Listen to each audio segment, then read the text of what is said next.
Making analogies can be tempting, but it's tricky too. You think you are making great headway in explaining one thing in terms of another, and you may start out smartly with some clear success. But as you proceed, the strain begins to show. Cracks appear, bends and twists, and you get that funhouse mirror effect where everything becomes grotesque and stretched out of shape.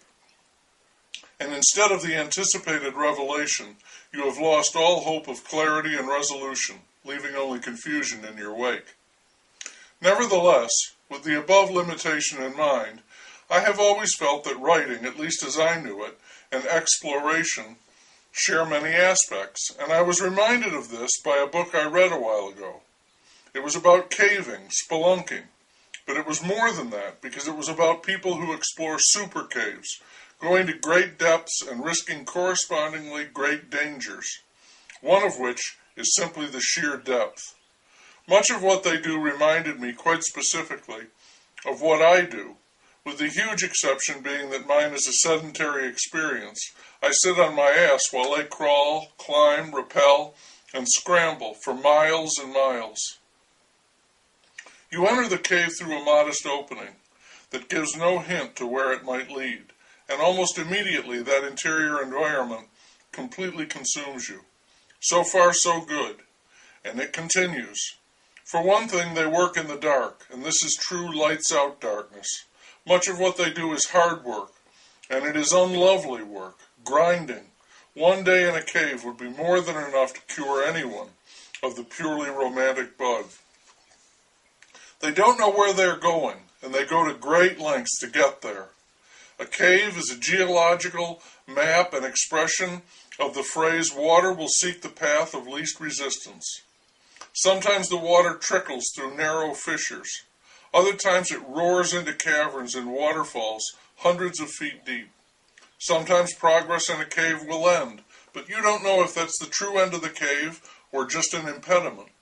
There might be a rockfall that is blocking a passage, or there may be a pool of water, a sump, that is covering a slight passage into a more open area. Your work, seemingly over, is really just beginning. You say to yourself, okay, this is the hard part, it will get easier, and you try to comfort yourself with that supposition. It's exhausting work under miserable conditions. Sometimes all that you have left is sheer persistence. Your only guide is your desire to go on, and some vague, imperfect intuition as to how to go about it. You're going down, always down, except when you're going sideways or up, but you only do that in order to go further down. Other explorers go up or out, more obvious and familiar territory. Mountaineers can say quite grandly, because it's there. Cavers have to say, because I think it's there. And the cavers only go down, and when they can't go down any further, when they're blocked, then they dig or they dive and they hope. Nothing else is left.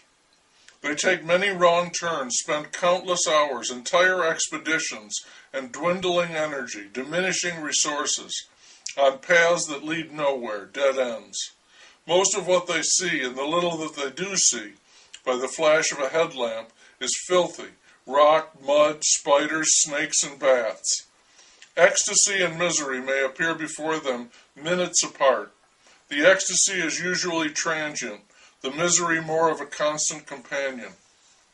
Every once in a while, they will see a miracle of nature, a phosphorescent water, rock formations of staggering intricacy and beauty, crystals and waterfalls and vast caverns that few people will ever see or know that they exist. The ones who do this could not explain, to others or to themselves, why they do it.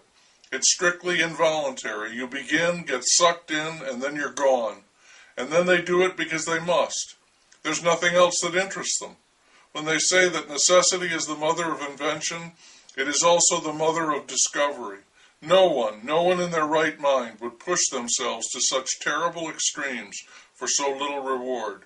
For possibly no reward, other than the fact that you did it in spite of all obstacles, when absolutely everything in existence seems to fit into the category of obstacle, including breathing, moving, eating and drinking, eliminating, When all of that was dead set against you, you did not quit, knowing also that once you got to wherever in the hell you were going, that you would eventually have to turn around and hump and haul your way back to the surface, whereon, having retraced that perilous passage, probably defeated, certainly depleted, your only thought would be to go back down.